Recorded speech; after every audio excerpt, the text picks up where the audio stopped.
Hi hello friends, good morning all of you. MRL study studio ಚಾನಲ್ಗೆ ತಮಗೆಲ್ಲರಿಗೂ ಸ್ವಾಗತಿಸುತ್ತೆ. ಇವತ್ತಿನ ತರಗತಿಯಲ್ಲಿ ದೈಹಿಕ ಶಿಕ್ಷಣ ಶಿಕ್ಷಕರೊಂದು ಪಠ್ಯಕ್ರಮಕ್ಕೆ ಸಂಬಂಧಪಟ್ಟಂತಹ ಗ್ರೂಪ್ ಗೇಮ್ಸಲ್ಲಿ ಖೋ ಈ ಒಂದು ವಿಷಯದ ಬಗ್ಗೆ ಇವತ್ತಿನ ತರಗತಿಯನ್ನು ಮಾಡ್ತಾಯಿದ್ದೀನಿ. ಇವತ್ತಿನಿಂದ ನಾನು ಏನು ಮಾಡ್ತೀನಿ ಅಂದರೆ ಗ್ರೂಪ್ ಗೇಮ್ಸ್ಗಳ ಮೇಲೆ ಒಂದು ತರಗತಿಗಳು ಮಾಡ್ತಾ ಹೋಗ್ತೀನಿ. ಹಾಗೆ ವೈಯಕ್ತಿಕ ಆಟಗಳು ಅಂದರೆ ಮೇಲಾಟಗಳು ಬರ್ತಾವಲ್ಲ, ಅಲ್ಲೂ ಕೂಡ ಒಂದೊಂದು ಕ್ಲಾಸಸ್ಸು ಮಾಡ್ತಾ ಹೋಗ್ತೀನಿ. ಆದರೆ ನಾನು MCQಗೆ ಹೆಲ್ಪ್ ಆಗುತ್ತೆ, ಇದು ರೈಟಿಂಗ್ಗೆ ನೀವೇ ಮಾಡ್ಕೊಳ್ಬೇಕು. ಹಾಗೆ ಒಂದು ಕಡೆ ಅನಾಟಮಿ, ಈ ರೀತಿ 3 ಕ್ಲಾಸ್ಗಳನ್ನ ಏನು ಮಾಡೋಣ ಸ್ಟಾರ್ಟ್ ಮಾಡೋಣ. ಒಂದು ದಿನದಲ್ಲಿ 3 ಕ್ಲಾಸ್ಗಳು ಅಪ್ಲೋಡ್ ಮಾಡಬೇಕು ಅಂತ ಅಂದ್ಕೊಂಡಿದ್ದೀನಿ. ಇವತ್ತಿನ ತರಗತಿಯಲ್ಲಿ ನಾನು ಗ್ರೂಪ್ಸ್ ಗೇಮ್ಸಲ್ಲಿ ಬರುವಂಥ ಮೊದಲನೇ ಒಂದು ಗೇಮ್ಸು ಖೋ ಈ ಒಂದು ವಿಷಯದ ಮೇಲೆ ಇವತ್ತಿನ ತರಗತಿಯನ್ನು ಮಾಡ್ತಾಯಿದ್ದೀನಿ. ಖೋ ಭಾರತೀಯ ಅಪ್ಪಟ ಭಾರತೀಯ ಕ್ರೀಡೆಯಾಗಿದೆ. ಖೋ ಅನ್ನುವುದು ಕೂಡ ಏನಾಗಿದೆ, ಭಾರತೀಯ ಆಟ. ಈ ಕ್ರೀಡೆಯು ಮಹಾರಾಷ್ಟ್ರದ ಒಂದು ಪುಣೆಯಲ್ಲಿ ಏನು ಮಾಡ್ತದೆ, ಅಸ್ತಿತ್ವಕ್ಕೆ ಬರ್ತದೆ. ಖೋ ಎಲ್ಲಿ ಅಸ್ತಿತ್ವಕ್ಕೆ ಬಂತು ಅಂತ ಕೇಳ್ತಾರೆ, ಅದು ಮಹಾರಾಷ್ಟ್ರದ ಪುಣೆಯಲ್ಲಿ. ಮಹಾರಾಷ್ಟ್ರದ ಅಮರಾವತಿ ಅಂತ ಬಂದರೆ ಅದು ಕಬಡ್ಡಿ. ಅಂದಿನ ರಾಜರು ಹೋಳಿ, ದೀಪಾವಳಿ ಮುಂತಾದ ಹಬ್ಬಗಳಲ್ಲಿ ಮನರಂಜನೆಗಾಗಿ ಈ ಆಟವನ್ನು ಆಡ್ತಾಯಿದ್ದರು. ತಿಲಕ್, ಗೋಖಲೆ, ಪರಂಜಕೆ ಮುಂತಾದ ರಾಷ್ಟ್ರ ನಾಯಕರು ಈ ಆಟದ ಅಭಿವೃದ್ಧಿಗೆ ಏನು ಮಾಡಿದ್ದಾರೆ, ಶ್ರಮಿಸಿದ್ದಾರೆ. ಇತಿಹಾಸ ತಜ್ಞರ ಪ್ರಕಾರ ಖೋ ಶಬ್ದವು ಸಂಸ್ಕೃತದ ಶೂ ಎಂಬ ಧಾತುವಿನಿಂದ ಬಂದಿದೆ. ಇತಿಹಾಸ ತಜ್ಞರ ಪ್ರಕಾರ ಖೋ ಅನ್ನೋ ಪದವು ಸಂಸ್ಕೃತದ ಶೂ ಎನ್ನುವಂಥ ಧಾತುವಿನಿಂದ ಬಂದಿದೆ. ಟಚ್ ಆ್ಯಂಡ್ ಗೋ ಅಂದರೆ ಮುಟ್ಟು ಓಡು ಅಂತರ್ಥ. ಖೋ ಅಂದ್ರೇನು, ಮುಟ್ಟು ಓಡು ಅಂತರ್ಥ. ಪುಣೆಯ ಡೆಕ್ಕನ್ ಜಿಮ್ಖಾನಾ ಸಂಸ್ಥೆಯು 1914ರಲ್ಲಿ ಏನು ಮಾಡ್ತೈತಿ, ಪ್ರಪ್ರಥಮವಾಗಿ ಕೆಲವು ನಿಯಮಗಳನ್ನು ಜಾರಿಗೆ ತರ್ತೈತಿ. ಖೋ ಆಟದ ಮೊದಲ ನಿಯಮಗಳು ಜಾರಿಗೆ ಬಂದಿದ್ದು ಯಾವಾಗಂದರೆ 1914ರಲ್ಲಿ. 1924ರಲ್ಲಿ ಬರೋಡಾಯ್ ಜಿಮ್ಖಾನಾ ಸಂಸ್ಥೆ ಏನು ಮಾಡ್ತೈತಿ, ಈ ಆಟದ ಅನೇಕ ನಿಯಮಗಳನ್ನು ಏನು ಮಾಡ್ತೈತಿ, ರೂಪಿಸ್ತೈತಿ. 1914ರಲ್ಲಿ ಪ್ರಥಮ ಬಾರಿಗೆ ಬಂದವು. ಆಮೇಲೆ 1924ರಲ್ಲಿ ಪರಿಷ್ಕರಣೆ ಮಾಡಿ ಏನು ಮಾಡ್ತೈತಿ, ಬರೋಡಾಯ್ ಜಿಮ್ಖಾನಾ ಸಂಸ್ಥೆ ಈ ಒಂದು ಆಟದ ಅನೇಕ ನಿಯಮಗಳನ್ನು ಏನು ಮಾಡ್ತದೆ, ಪ್ರಕಟಣೆ ಮಾಡ್ತೈತಿ. 1935ರಲ್ಲಿ ಏನು ಮಾಡ್ತಾರೆ ಅಂದರೆ ಖೋ ಕುರಿತು ಒಂದು ಪುಸ್ತಕವನ್ನು ಬಿಡುಗಡೆ ಮಾಡ್ತಾರೆ. ಆ ಅದ್ರ ಹೆಸರು ಏನಂದರೆ ರೂಲ್ಸ್ ಆಫ್ ಖೋ. ಅದು ಎಷ್ಟರಲ್ಲಿ ಬಂತು ಅಂತ ಕೇಳ್ತಾರೆ, 1935ರಲ್ಲಿ. ಎಷ್ಟರಲ್ಲಿ ಖೋವನ್ನು ಬರ್ಲಿನ್ ಒಲಿಂಪಿಕ್ಸ್ ಸೇರಿಸಲಾಯಿತು ಅಂತ ಕೇಳ್ತಾರೆ, ಅದು 1936ರಲ್ಲಿ ಖೋ ಏನು ಮಾಡ್ತಾರೆ, ಬರ್ಲಿನ್ ಒಲಿಂಪಿಕ್ಸ್ಗೆ ಸೇರ್ಪಡೆ ಮಾಡ್ತಾರೆ. 1957ರಲ್ಲಿ ಅಖಿಲ ಭಾರತ ಖೋ ಫೆಡರೇಷನ್ ಏನಾಗ್ತೈತೆ, ಸ್ಥಾಪನೆ ಆಗ್ತೈತೆ. ಅಖಿಲ ಭಾರತ ಖೋ ಫೆಡರೇಷನ್ ಯಾವಾಗ ಸ್ಥಾಪನೆ ಆಯಿತು ಅಂತ ಕೇಳಿದ್ರೆ 1957ರಲ್ಲಿ. ಓಕೆ, KKFI ಅಂತೇಳಿ ಕರಿತೀವಿ. 1966ರಲ್ಲಿ ಪ್ರಥಮ ಬಾರಿಗೆ ಆಂಧ್ರ ಪ್ರದೇಶದಲ್ಲಿ ಏನು ಮಾಡ್ತೈತೆ, ಮೊದಲ ಒಂದು ರಾಷ್ಟ್ರೀಯ ಖೋ ಚಾಂಪಿಯನ್ಶಿಪ್ ನಡೀತೈತೆ. ಅದು ಪುರುಷರಿಗಾಗಿ. ಎಲ್ಲಿ ನಡೀತೈತೆ ಅಂತಂದರೆ ವಿಜಯವಾಡದಲ್ಲಿ ನಡೀತೈತೆ. ಆಂಧ್ರ ಪ್ರದೇಶದ ವಿಜಯವಾಡದಲ್ಲಿ ಪ್ರಥಮ ಬಾರಿಗೆ ಏನು ಮಾಡ್ತೈತೆ, ರಾಷ್ಟ್ರೀಯ ಖೋ ಚಾಂಪಿಯನ್ಶಿಪ್ ಆಂಧ್ರ ಪ್ರದೇಶದ ವಿಜಯವಾಡದಲ್ಲಿ ನಡೀತೈತೆ. ಹಾಗಾದರೆ ಖೋ ಅಂಕಣದ ಉದ್ದ ಮತ್ತು ಅಗಲ ಯಾವ ಆಕಾರದಾಗ ಇರ್ತೈತಿ ಅಂದರೆ, ಅದು ಪೂರ್ವ ಮತ್ತು ಪಶ್ಚಿಮವಾಗಿ ಏನು ಮಾಡ್ತಾರೆ, ಹಾಕಿರ್ತಾರೆ. ಅದು ಯಾವ ದಿಕ್ಕಿಗೆ ಹಾಕ್ತಾರೆ ಅಂತೇಳಿ ಕೇಳ್ತಾರೆ, ಅದು ಪೂರ್ವ ಪಶ್ಚಿಮವಾಗಿರ್ತೈತಿ ಈ ಗ್ರೌಂಡು ಮುಖ. ಈಗ ಮೈದಾನದ ಅಳತೆ ನೋಡಿರಿ, ಪುರುಷ, ಮಹಿಳೆ ಮತ್ತು ಜೂನಿಯರ್ ಬಾಲಕ ಬಾಲಕಿಯರಿಗೆ ಎಷ್ಟಿರ್ತೈತಿ ಅಂದರೆ, ಮೈದಾನ 27 ಮೀಟರ್ ಉದ್ದ ಇರ್ತೈತೆ, 16 ಮೀಟರ್ ಅಗಲ ಇರ್ತೈತೆ. ಸಬ್ ಜೂನಿಯರ್ಸ್ ಬಾಲಕರಿಗೆ 23 ಮೀಟರ್ ಉದ್ದ ಇರ್ತೈತೆ, 14 ಮೀಟರ್ ಅಗಲ ಇರ್ತೈತೆ. ಕೋರ್ಟೇ ಬೇರೆ, ಅಂಕಣ ಬೇರೆ. ಕೋರ್ಟ್ ಅಂದಾಗ ಏನು ಮಾಡಬೇಕು, ನಾವಲ್ಲಿ 3 ಮೈನಸ್ ಮಾಡ್ಕೋಬೇಕು. 27ರಲ್ಲಿ 3 ಮೈನಸ್ ಮಾಡಿದ್ರೆ 24 ಮೀಟರ್ ಏನಾಗಿರ್ತೈತೆ ಇಲ್ಲಿ, ಕೋರ್ಟು ಉದ್ದ ಇರ್ತೈತೆ. 16 ಮೀಟರ್ ಅಗಲ ಇರ್ತೈತೆ. ಅಗಲ ಸೇಮ್ ಇರ್ತೈತೆ, ಏನು ಚೇಂಜಸ್ ಆಗಲ್ಲ. ಇಲ್ಲಿ ಸಬ್ ಜೂನಿಯರ್ಸ್ಗೆ 20 ಮೀಟರ್ ಉದ್ದ ಇರ್ತೈತೆ, 14 ಮೀಟರ್ ಅಗಲ ಇರ್ತೈತೆ. ಕೊನೆಗೆರೆಯಿಂದ ಏನು ಕಬಡ್ಡಿ ಇದೆಯಲ್ಲ, ಆ ಕಬಡ್ಡಿಯ ಕೊನೆಗೆರೆಯಿಂದ ಕಂಬದ ಗೆರೆಗೆ ಎಷ್ಟಿರ್ತೈತಿ ಅಂದರೆ 1.50 ಇರ್ತೈತೆ. ಇದು ಇಬ್ಬರಿಗೆ ಸೇಮ್ ಇರ್ತೈತಿ. ಕಂಬದ ಗೆರೆಯಿಂದ ಮೊದಲನೇ ಗೆರೆಗೆ, ಕಂಬದ ಗೆರೆ ಏನು ಬರ್ತೈತೆ, ಆ ಕಂಬದ ಗೆರೆಯಿಂದ ಮೊದಲನೇ ಗೆರೆಗೆ ಎಷ್ಟಿರ್ತದೆ ಅಂದರೆ 2.55 ಮೀಟರ್ ಇರ್ತೈತೆ. ಇವರಿಗೆ 2.15 ಮೀಟರ್ ಇರ್ತೈತೆ ಸಬ್ ಜೂನಿಯರ್ಸ್ಗೆ. ಕಂಬದ ಗೆರೆಯಿಂದ ಕಂಬಕ್ಕೆ ಇರುವಂಥ ದೂರ, ಕಂಬದ ಗೆರೆಯಿಂದ ಕಂಬದಿಂದ ಕಂಬಕ್ಕೆ ಇರುವಂಥ ದೂರ ಎಷ್ಟಂದರೆ 24, ಇವರಿಗೆ 20. ಅಂದರೆ ಕೋರ್ಟ್ ಎಷ್ಟಿರ್ತೈತೆ ಅದೇ ಕಂಬದಿಂದ ಕಂಬಕ್ಕೆ ಇರುವಂಥ ದೂರ ಆಗಿರ್ತೈತೆ. ಕುಳಿತುಕೊಳ್ಳುವ ಬಾಕ್ಸ್ ಎಷ್ಟಿರ್ತೈತೆ ಅಂದರೆ, ಇವರಿಗೆ 35 × 30 ಇರ್ತೈತೆ. ಇವರಿಗೆ 35 × 30 ಅಂತ ಕೊಟ್ಟಿದ್ದಾರೆ. ಆದರೆ ಬುಕ್ಸಲ್ಲಿ ಏನಿದೆ 30 × 30 ಸೆಂಟಿಮೀಟರ್ಸ್ ಇದೆ ಸಬ್ ಜೂನಿಯರ್ಸ್ಗೆ. ಕಂಬದ ಎತ್ತರ ನೆಲದಿಂದ ಎಷ್ಟಿದೆ ಅಂತಂದರೆ 1.20 ಇಂದ 1.25ವರೆಗೂ ಇರ್ತೈತೆ. ಇದು ಇಬ್ಬರಿಗೆ ಸೇಮ್ ಇದೆ. ಕಂಬದ ವ್ಯಾಸನೂ ಕೂಡ ಇಬ್ಬರಿಗೆ ಸೇಮ್ ಇದೆ. ಎಷ್ಟಿದೆ ಅಂತಂದರೆ 9ರಿಂದ 10 ಸೆಂಟಿಮೀಟರ್. ಇಬ್ಬರಿಗೂ ಕೂಡ ಸೇಮ್ ಇದು, ಎಲ್ಲರಿಗೂ ಕೂಡ ಸೇಮ್. ಲಾಬಿ ಅಥವಾ ಫ್ರೀ ಝೋನ್ ಅಂತ ಕರಿತೀವಿ. ಅದು ಉದ್ದ ಅಗಲ ಎಷ್ಟಿರ್ತಂದರೆ ಅಗಲ ಏನಿರ್ತದೆ ಅದಕ್ಕೆ ಈ ಒಂದು ಲಾಬಿ ಝೋನ್ನ ಉದ್ದ ಅಂತ ಕರಿತೀವಿ. ಅದು 16 ಮೀಟರ್ ಇರ್ತೈತೆ. ಅಗಲ ಎಷ್ಟಿರ್ತಂದರೆ 1.50 ಮೀಟರ್ ಇರ್ತೈತೆ. ಇವ್ರಿಗೆ ಎಷ್ಟಿರ್ತೈತೆ, ಅವ್ರ ಅಗಲ ಎಷ್ಟಿರ್ತೈತೆ 14 ಮೀಟರ್ ಇರ್ತೈತಲ್ಲ, ಆ ಒಂದು ಅಗಲವೇ ಈ ಒಂದು ಲಾಬಿದು ಇರ್ತೈತೆ. ಅದು ಕೂಡ 14 ಮೀಟರ್. ಇದು ಅಗಲ 1.50 ಸೇಮ್ ಇರ್ತದೆ. ಗೆರೆಯ ದಪ್ಪ ಎಷ್ಟಿರ್ತವೆ ಈ ಒಂದು ಖೋಖೋದಲ್ಲಿ ಅಂದರೆ 2ರಿಂದ 4 ಸೆಂಟಿಮೀಟರ್ ಇರ್ತೈತೆ. ಇಬ್ಬರಿಗೂ ಕೂಡ ಅಷ್ಟೇ, ಗೆರೆಯ ದಪ್ಪ ಇಬ್ಬರಿಗೂ ಸೇಮ್ ಬರ್ತೈತೆ. ಎಂಟ್ರಿ ಝೋನ್ ಉದ್ದ ಮತ್ತು ಅಗಲ. ಎಂಟ್ರಿ ಝೋನ್ ಉದ್ದ ಮತ್ತು ಅಗಲ ನೋಡಿರಿ, 0.50 ಮೀಟರ್ ಅಗಲ ಇರ್ತೈತೆ. 8.20 ಮೀಟರ್ ಉದ್ದ ಇರ್ತೈತೆ. ಉದ್ದ ಕಂಬದ ಗೆರೆಯಿಂದ 3ನೇ ಅಡ್ಡಗೆರೆಯವರೆಗೂ ಇರ್ತೈತೆ. 0.50 ಮೀಟರ್ ಅಗಲ ಮತ್ತು ಅಗಲ ಇಂಟು 8.20 ಮೀಟರ್ ಉದ್ದ ಇರ್ತೈತೆ. ಕಂಬದ ಗೆರೆಯಿಂದ 3ನೇ ಅಡ್ಡಗೆರೆಗೆ ಈ ಎಂಟ್ರಿ ಝೋನ್ ಉದ್ದ ಇರ್ತೈತೆ. ಕ್ರಾಸ್ ಲೈನ್ ಎಷ್ಟಿರ್ತೈತೆ ಉದ್ದ ಅಂದರೆ 16 ಮೀಟರ್ ಉದ್ದ ಇರ್ತೈತೆ.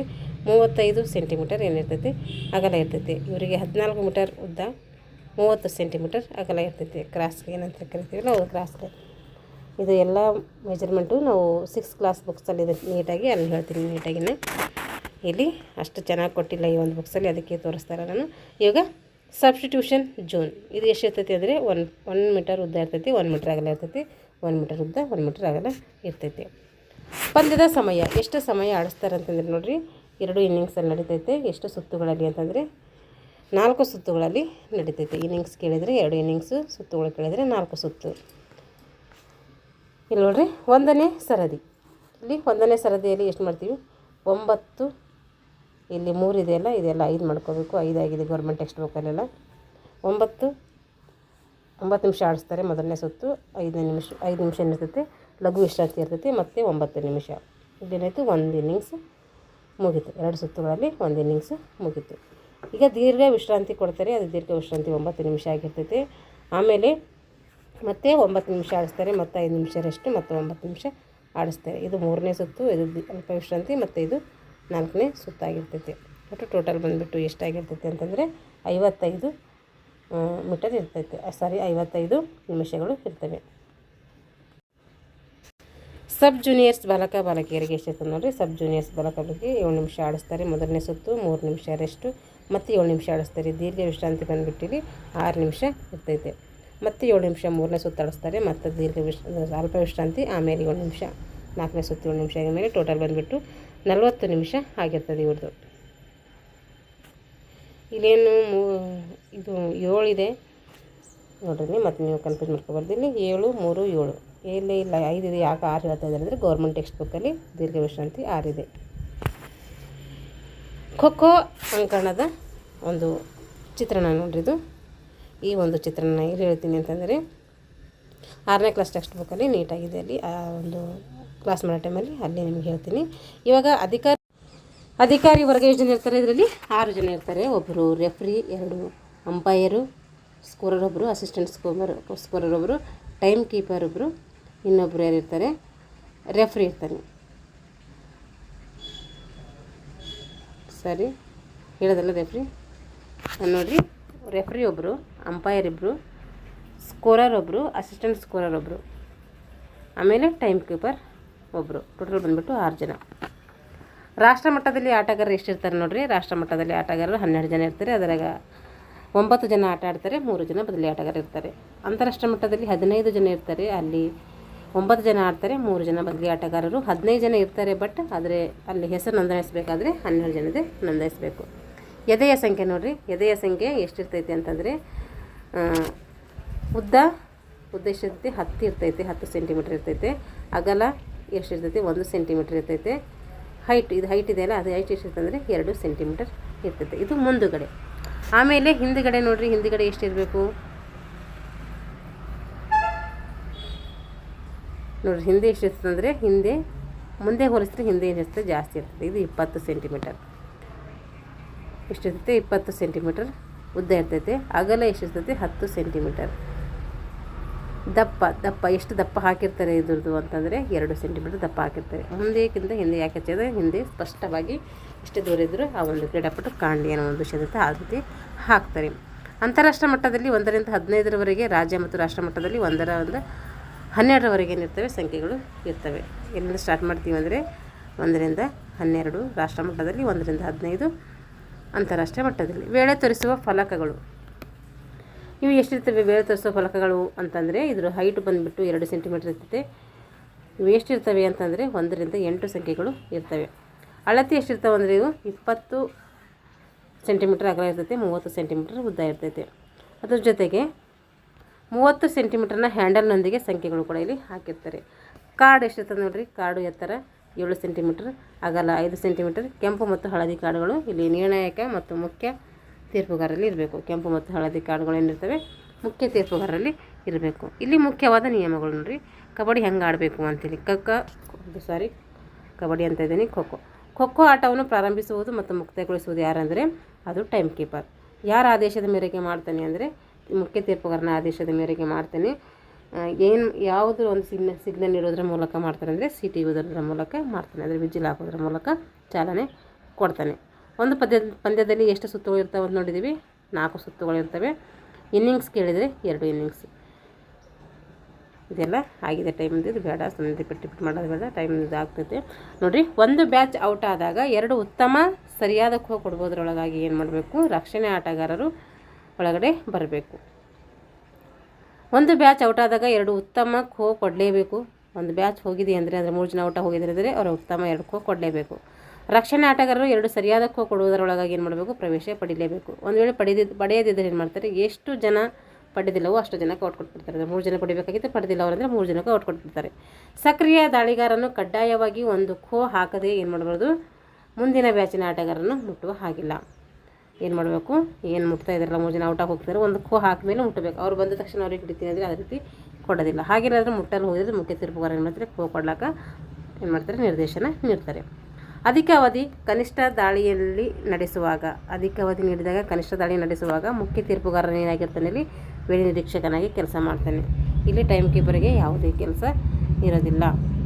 ಇಲ್ಲಿ ಆಟ ಪ್ರಾರಂಭಿಸುವುದು, ಮುಕ್ತಾಯಗೊಳಿಸುವುದು, ವೇಳೆ ನೋಡಿಕೊಳ್ಳುವುದು ಕೂಡ ಎಲ್ಲನೂ ಕೂಡ ಏನಾಗಿರ್ತದೆ, ಮುಖ್ಯ ತೀರ್ಪುಗಾರರದೇ ಆಗಿರುತ್ತದೆ.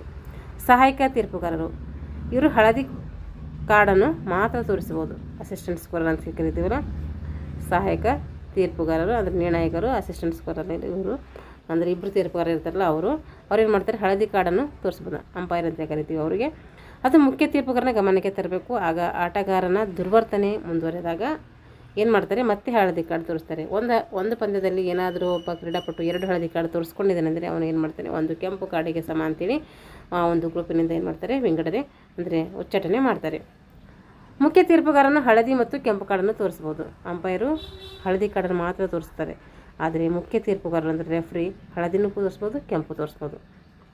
ಮೊದಲು ಹಳದಿ ಕಾರ್ಡ್ ತೋರಿಸ್ತಾನೆ, ಹಾಗೆ ಏನಾದರೂ ದುರ್ವರ್ತನೆ ಮುಂದುವರೆದರೆ ಕೆಂಪು ಕಾರ್ಡ್ ತೋರಿಸಿ ಆ ಪಂದ್ಯದಿಂದ ಏನು ಮಾಡ್ತಾನೆ, ಹೊರ ಹಾಕ್ತಾನೆ.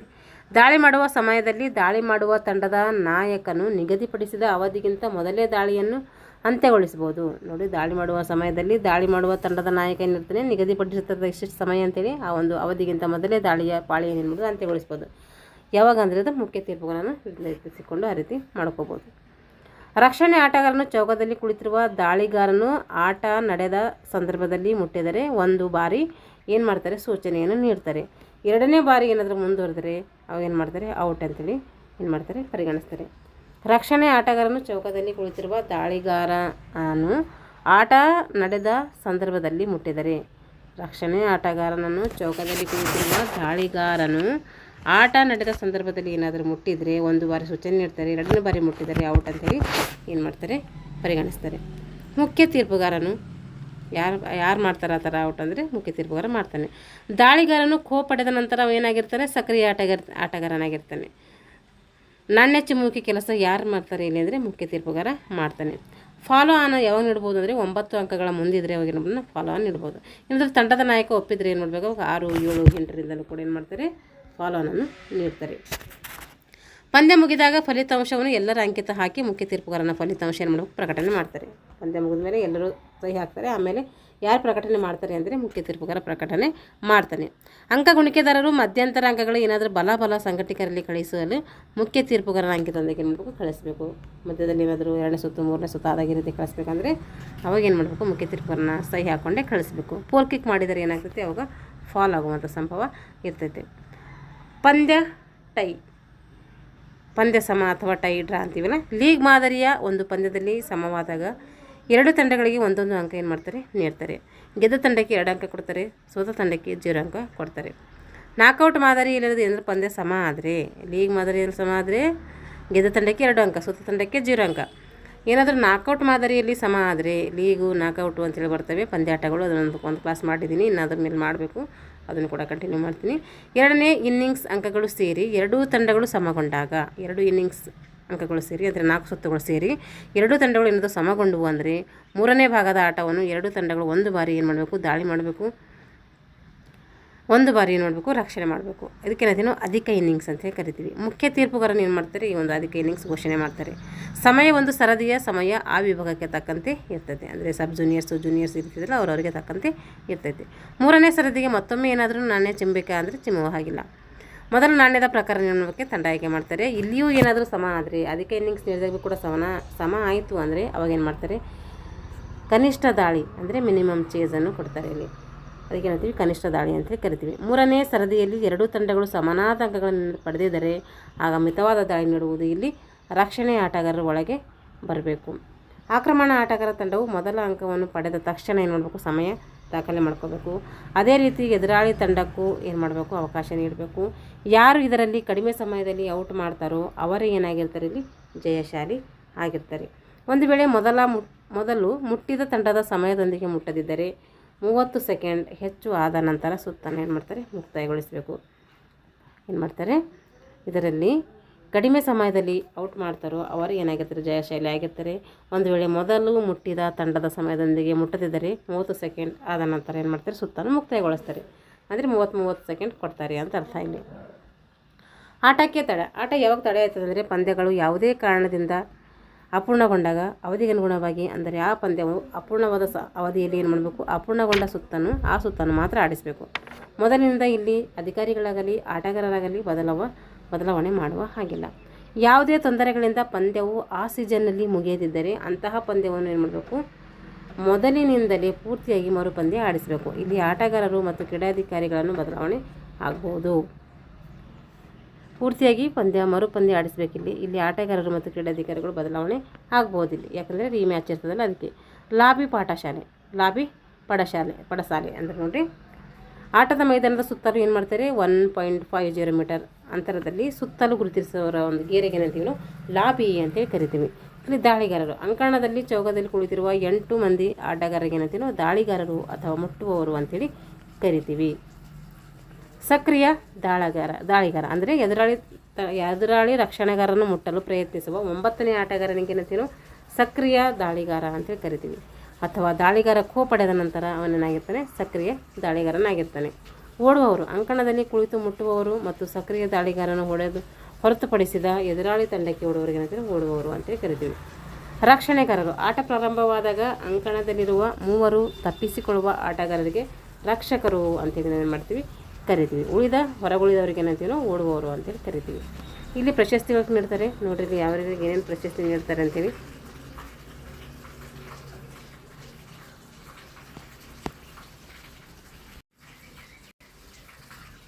ಅರ್ಜುನ್ ಪ್ರಶಸ್ತಿ ಯಾರಿಗೆ ನೀಡ್ತೀವಿ, ಕ್ರೀಡಾಪಟುಗಳಿಗೆ ನೀಡ್ತೀವಿ ಅರ್ಜುನ್ ಪ್ರಶಸ್ತಿ. ಪುರುಷರಿಗೆ ಏಕಲವ್ಯ ಪ್ರಶಸ್ತಿ ನೀಡ್ತೀವಿ. ಹಾಗೆ ಮಹಿಳೆಯರಿಗೆ ನೀಡ್ತೀವಿ ಝಾನ್ಸಿ ರಾಣಿ ಲಕ್ಷ್ಮೀಬಾಯಿ ಪ್ರಶಸ್ತಿ ನೀಡ್ತೀವಿ. 18 ವರ್ಷ ಒಂದು ಕೆಳಗಿನ ಯುವಕರಿಗೆ ವೀರಾಭಿಮಾನಿ ಪ್ರಶಸ್ತಿ ನೀಡ್ತೀವಿ. 16 ವರ್ಷದ ಕೆಳಗಿನ ಬಾಲಕಿಯರಿಗೆ ಜಾನಕಿ ನೀಡ್ತೀವಿ. 14 ವರ್ಷದೊಳಗಿನ ಬಾಲಕರಿಗೆ ಭಾರತ ಪ್ರಶಸ್ತಿ ನೀಡ್ತೀವಿ. 14 ವರ್ಷದ ಒಳಗಿನ ಬಾಲಕಿಯರಿಗೆ ಇಲಾ ಪ್ರಶಸ್ತಿ ನೀಡ್ತೀವಿ. ದಕ್ಷಿಣ ವಲಯದ ಪುರುಷರಿಗೆ ಮದಕರಿ ನಾಯಕ ನೀಡ್ತೀವಿ. ದಕ್ಷಿಣ ವಲಯದ ಮಹಿಳೆಯರಿಗೆ ಏನು ಮಾಡ್ತೀವಿ, ಒನಕೆ ಓಬವ್ವನ ನೀಡ್ತೀವಿ. ದಕ್ಷಿಣ ವಲಯದ 14 ವರ್ಷದ ಬಾಲಕರಿಗೆ ಧ್ರುವ ನೀಡ್ತೀವಿ. ದಕ್ಷಿಣ ವಲಯದ 14 ವರ್ಷದ ಒಂದು ಬಾಲಕಿಯರಿಗೆ ರಾಣಿ ರುದ್ರಮ್ಮ ನೀಡ್ತೀವಿ. ನೋಡಿರಿ, ಅಷ್ಟು ಪ್ರಶಸ್ತಿಗಳು ಇಂಪಾರ್ಟೆಂಟ್ ಎಲ್ಲೋದನ್ನು ಇಟ್ಕೊಬೇಕು. ಕ್ರೀಡಾಪಟುಗಳಿಗೆ ನೀಡುವಂಥದ್ದು ಅರ್ಜುನ್ ಪ್ರಶಸ್ತಿ.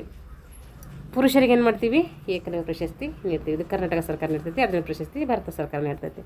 ಮಹಿಳೆಯರಿಗೆ ಏನು ಮಾಡ್ತೀವಿ, ಝಾನ್ಸಿ ರಾಣಿ ಲಕ್ಷ್ಮೀಬಾಯಿ ಪ್ರಶಸ್ತಿ ನೀಡ್ತೀವಿ. ಓರಲ್ ಆಗಿದೆ. 18 ವರ್ಷದ ಒಳಗಿನ ಯುವಕರಿಗೆ ಯಾವ್ದು ನೀಡ್ತೀವಿ ಅಂದರೆ ವೀರ ಅಭಿಮಾನಿ ಪ್ರಶಸ್ತಿ ನೀಡ್ತೀವಿ. 16 ವರ್ಷದ ಒಳಗಿನ ಮಹಿಳೆಯರಿಗೆ ಅಥವಾ ಯುವಕರಿಗೆ ಬಾಲಕಿಯರಿಗೆ ಏನಂತ ಕರಿತೀವಿ ಅಂದರೆ ಮಹಿಳೆಯರಲ್ಲ ಬಾಲಕಿಯರಿಗೆ ಏನು ಕೊಡ್ತೀವಿ ಅಂದರೆ ಜಾನಕಿ ಪ್ರಶಸ್ತಿ ಕೊಡ್ತೀವಿ. 14 ವರ್ಷದ ಒಳಗಿನ ಬಾಲಕರಿಗೆ ಭಾರತ ಪ್ರಶಸ್ತಿ. ಏನಾದರೂ ದಕ್ಷಿಣ ವಲಯ ಅಂತೇಳಿ ಬಂದರೆ ಅಲ್ಲಿ ಏನು ಮಾಡ್ತೀವಿ ನಾವು ಇಲ್ಲ ಅದು ಧ್ರುವ ಪ್ರಶಸ್ತಿ ನೀಡ್ತೀವಿ. 14 ವರ್ಷದ ಒಳಗಿನ ಒಂದು ಬಾಲಕಿಯರಿಗೆ ಏನು ಕೊಡ್ತೀವಿ ಅಂತಂದರೆ ಇಲ್ಲ ಪ್ರಶಸ್ತಿ ಕೊಡ್ತೀವಿ. ಏನಾದರೂ ದಕ್ಷಿಣ ವಲಯ ಅಂತ ಬಂದರೆ ಏನು ಮಾಡ್ತೀವಿ ಅಲ್ಲಿ ರಾಣಿ ರುದ್ರಮ್ಮ ಪ್ರಶಸ್ತಿ ಕೊಡ್ತೀವಿ.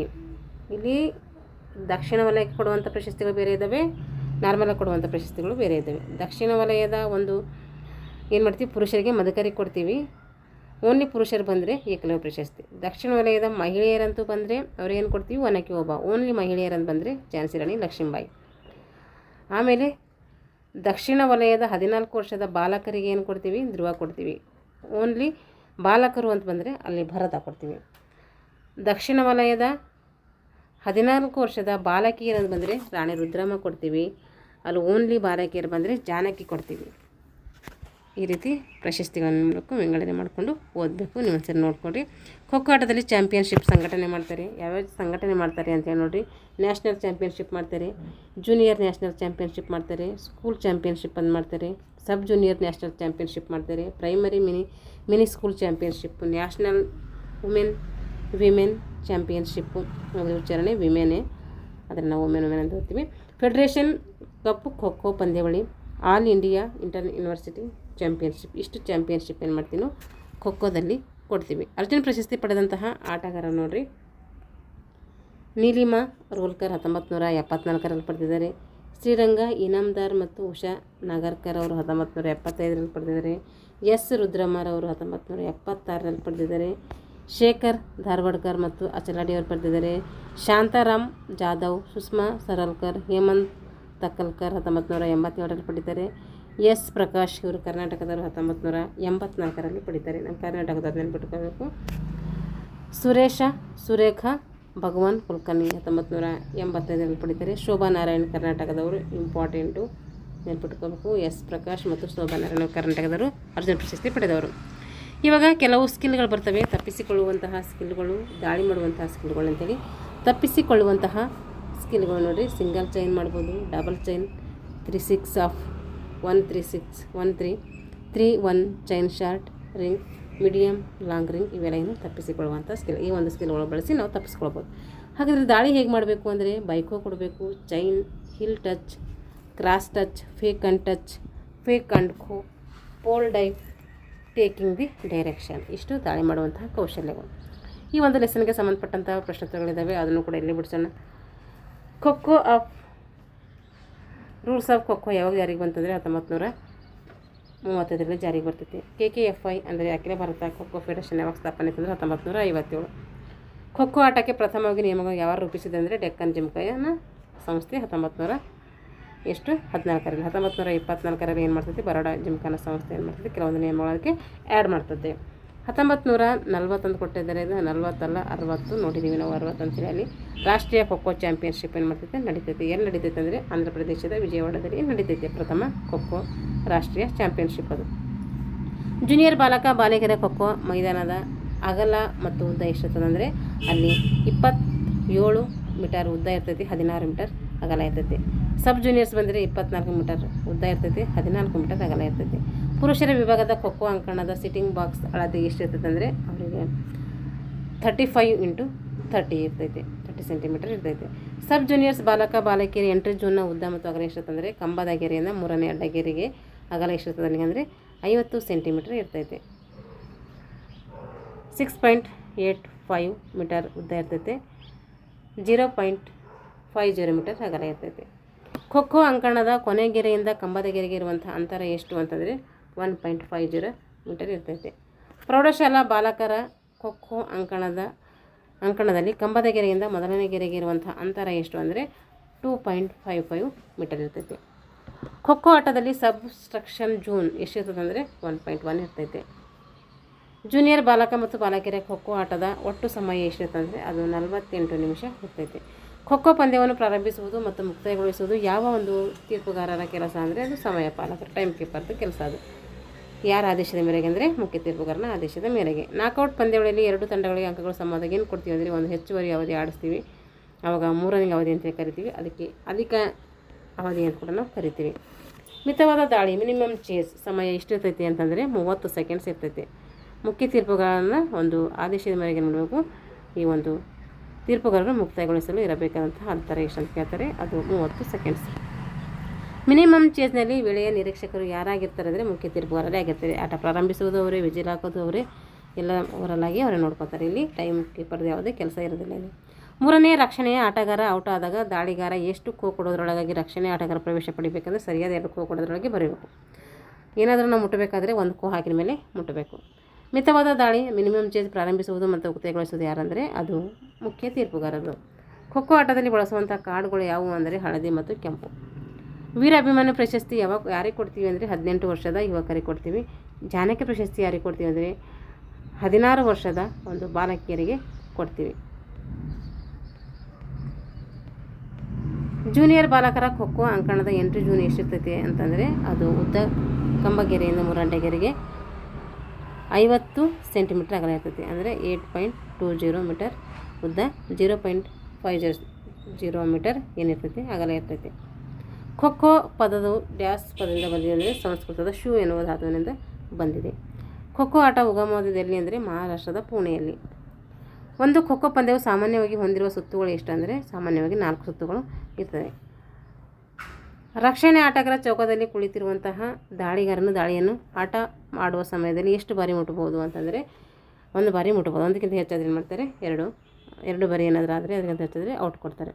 ಒಂದು ತಂಡವು ಖೋ ಆಟದಲ್ಲಿ ಎಷ್ಟು ಅಂಕಗಳಿಂದ ಮುಂದಿದ್ದರೆ ಎದುರಾಳಿ ತಂಡಕ್ಕೆ ಫಾಲೋನ್ ಕೊಡ್ತದೆ ಅಂದರೆ 9 ತಂಡಗಳಿಂದ ಮುಂದಾದರೆ ಫಾಲೋನ್ ಸಿಗ್ತದೆ. ಖೋ ಕಂಬದ ಸುತ್ತಳತೆ ಎಷ್ಟು ಅಂತಂದರೆ ಸುತ್ತಳತೆ 30ರಿಂದ 40. ಇದೇನಾದರೂ ವ್ಯಾಸ ಕೇಳಿದ್ರೆ 9ರಿಂದ 10. ಖೋ ಆಟವು ಹೊಂದಿರುವ ಒಟ್ಟು ಬಾಕ್ಸ್ಗಳು ಎಷ್ಟು ಅಂದರೆ 8 ಬಾಕ್ಸ್ಗಳು ಹೊಂದಿರ್ತೈತೆ. ಖೋ ಅಂಕಣವನ್ನು ಮತ್ತು ಮುಕ್ತ ವಲಯವನ್ನು ಬೇರ್ಪಡಿಸುವ ರೇಖೆಗೆ ನಾವು ಕಂಬದ ಗೆರೆ ಅಂತ ಕರಿತೀವಿ. ಕಂಬಗಳು ಖೋ ಅಂಕಣದಲ್ಲಿ ನೆಲದಿಂದ ಓಳಕ್ಕೆ ಎಷ್ಟು ಆಳಕ್ಕೆ ಹೂಳ್ತೀವಿ ಅಂತಂದರೆ ಅದು 40ರಿಂದ 60 ಸೆಂಟಿಮೀಟರ್ ಆಳಕ್ಕೆ ಏನು ಮಾಡ್ತೀವಿ, ಹೂಳ್ತೀವಿ. ಮಹಿಳೆಯರ ಖೋ ಆಟದಲ್ಲಿ ಒಂದು ಸುತ್ತಿನ ಅವಧಿ ಎಷ್ಟಿರ್ತಂದರೆ 9 ನಿಮಿಷ ಇರ್ತೈತೆ. ಖೋ ಆಟದ ಪುರುಷರ ವಿಭಾಗಕ್ಕೆ ಇರುವಂಥ ಮುಕ್ತ ವಲಯದ ಅಳತೆ ಎಷ್ಟಂದರೆ 1.05 ಮೀಟರ್ ಉದ್ದ ಅಗಲ ಇರ್ತೈತೆ, 16 ಮೀಟರ್ ಉದ್ದ ಇರ್ತೈತೆ. ಜೂನಿಯರ್ ಬಾಲಕರ ಖೋ ಆಟದಲ್ಲಿ ಕುಳಿತುಕೊಳ್ಳುವ ಸಿಟ್ಟಿಂಗ್ ಬಾಕ್ಸ್ ಎಷ್ಟಿರ್ತಂದರೆ ಇದು 35 × 30 ಸೆಂಟಿಮೀಟರ್ ಇರುತ್ತೆ. ಪ್ಯಾರಲಲ್ ಟೋ, ಬುಲೆಟ್ ಟೋ ಎಂಬ ಪದಗಳು ಯಾವುದಕ್ಕೆ ಸಂಬಂಧಿಸಿದೆ ಅಂದರೆ ಖೋಕ್ಕೆ. ಖೋ ಆಟದ ಒಂದು ಪಂದ್ಯ ಯಶಸ್ವಿಯಾಗಿ ಮುಗಿಯುವುದಕ್ಕೆ ನಿಗದಿಪಡಿಸುವ ಇನ್ನಿಂಗ್ಸ್ ಎಷ್ಟಂದರೆ 2 ಬಾರಿ. 2 ಇನ್ನಿಂಗ್ಸ್ ಏನು ಮಾಡ್ತಾರೆ, ಯಶಸ್ವಿಯಾಗಿ ಮಾಡೋಕ್ಕೆ ನಿರ್ಧಾರ ಮಾಡ್ತಾರೆ. ಖೋ ಕಂಬದ ಒಂದು ಉದ್ದ ಇದು ವ್ಯಾಸ ಎಷ್ಟಂದರೆ 28ರಿಂದ 33 ಸೆಂಟಿಮೀಟರ್ ಇರ್ತೈತೆ. ಇಲ್ಲಿ ಒಟ್ಟು ವ್ಯಾಸ ಅಂತ ಕೇಳಿದರೆ ಅದರಲ್ಲಿ ವ್ಯಾಸ ಅಂದರೆ 9ರಿಂದ ಎಷ್ಟಿತ್ತು 10 ಸೆಂಟಿಮೀಟರ್ ಅಂತಿತ್ತು. ಇದೊಂದು ಸರಿ ಕ್ವಶನ್ ಇರಲಿ, ನೋಡ್ತೀನಿ, ನಾನು ಚೆಕ್ ಮಾಡ್ತೀನಿ. ಇವಾಗ ಖೋ ಆಟದಲ್ಲಿ ರಕ್ಷಣಾತ್ಮಕ ಆಟಗಾರ ತನ್ನ ದೇಹದ ಈ ಭಾಗದ ಸಂಪರ್ಕ ನೆಲದಿಂದ ಕಳೆದುಕೊಂಡ್ರೆ ಔಟ್ ನೀಡಲಾಗುವುದು. ಪಾದಗಳ ಸಂಪರ್ಕ ಕಳ್ಕೊಂಡ್ರೆ ಏನಾಗ್ತಾನಲ್ಲಿ ಔಟ್ ಆಗ್ತಾನೆ. ಇಲ್ಲಿ ಖೋ ಆಟದಲ್ಲಿ ಬರುವಂಥ ಸ್ಕಿಲ್ಗಳು ನೋಡಲಿ, ಪ್ಯಾರಲಲ್ ಟೋ ಮೆಥಡ್, ಆಮೇಲೆ bullet toe method, parallel toe method of sitting ಅಂದರೆ ಕೂತ್ಕೊಳ್ಳೋದು, bullet toe method of sitting, proximal method of giving kho ಕೊಡುವಾಗ ಪ್ರಾಕ್ಸಿಮಲ್ ಮೆಥಡ್ ಮಾಡೋದು, ಡಿಜಿಟಲ್ ಮೆಥಡಿಂದ ಖೋ ಕೊಡೋದು, ಅಡ್ವಾನ್ಸ್ ಖೋ ಕೊಡೋದು, judgement kho, late kho, 2 quarter ped method of line covering, biped method of line covering, combination method of line covering, inside method of pole turning, swing method of pole turning, diagonal attack of the pole, leg tapping, clubbing, ground dive, side dive, forward dive, pole dive with fake, pole dive without fake. ಇಷ್ಟೇನಾಯಿತು ಖೋದ ಬಗ್ಗೆ ನಾವು ಸಂಕ್ಷಿಪ್ತವಾಗಿ ಸವಿಸ್ತಾರವಾಗಿ ತಿಳ್ಕೊಂಡಿದ್ದೀವಿ. ಇದು ಒಂದು video ನೋಡಿಕೊಂಡ್ರೆ ನಮಗೆ ಖೋಗೆ ಎನಫ್ ಆಗುತ್ತೆ. ಯಾಕೆಂದರೆ ಸ್ವಲ್ಪ ಇದು ಒಂದು ಕ್ಲಾಸಸ್ ಸ್ಪೀಡ್ ಮಾಡಿದ್ದೀನಿ, ಇಲ್ಲಾಂದರೆ ನಾನು ಹಿಂದೆಲ್ಲ ಇದ್ರ ಮೇಲೆ ಕ್ಲಾಸ್ ಮಾಡಿದಾಗ 40-50 ನಿಮಿಷ ಒಂದು ಕ್ಲಾಸ್ಗಳು ಮಾಡಿದ್ದೀನಿ. ಇವಾಗ ಟೈಮ್ ಇಲ್ಲ ಅಂತೇಳಿ ಏನು ಮಾಡ್ತಾಯಿದ್ದೀನಿ, ಸ್ವಲ್ಪ ಸ್ಪೀಡಾಗಿ ಹೇಳ್ತಾಯಿದ್ದೀನಿ. ನಿಮಗಿನ್ನೂ ಸ್ವಲ್ಪ ಸ್ಲೋ ಆಗಿ ಬೇಕಿರೋದು ಹಿಂದಿ ತರಗತಿ ಇದ್ರ ಮೇಲೆಲ್ಲ ನಾನು ತರಗತಿಗಳು ಮಾಡಿದ್ದೀನಿ, ನಾವು ನೋಡ್ಕೊಳ್ಬೇಕಾದ್ರೆ. ಯಾಕೆಂದರೆ ಅಷ್ಟು ಗೇಮ್ಸಲ್ಲಿ ಕವರ್ ಮಾಡಬೇಕು, ಬೇರೆ ಬೇರೆ ತರಗತಿಗಳನ್ನು ಕೂಡ ಏನು ಮಾಡಬೇಕು, ಬೇರೆ ಬೇರೆ ಟಾಪಿಕ್ಗಳನ್ನು ಕೂಡ ನಾವಿಲ್ಲಿ ಕವರ್ ಮಾಡೋದರಿಂದ ಸ್ವಲ್ಪ ಸ್ಪೀಡಾಗಿ ಎಲ್ಲ ಒಂದು ಕ್ಲಾಸ್ಗಳನ್ನು ಮಾಡ್ತಾ ಹೋಗ್ತೀನಿ. ಯಾರೆಲ್ಲ ನಮ್ಮ ಚಾನಲ್ನ ಸಬ್ಸ್ಕ್ರೈಬ್ ಮಾಡಿಕೊಂಡು ವಿಡಿಯೋವನ್ನು ವಾಚ್ ಮಾಡಿ, ಇಷ್ಟ ಆಗಿದರೆ ಲೈಕ್ ಆ್ಯಂಡ್ ಶೇರ್ ಮಾಡಿ ಅಂತ ಹೇಳ್ತಾ ಎಲ್ಲರಿಗೂ ಧನ್ಯವಾದಗಳು.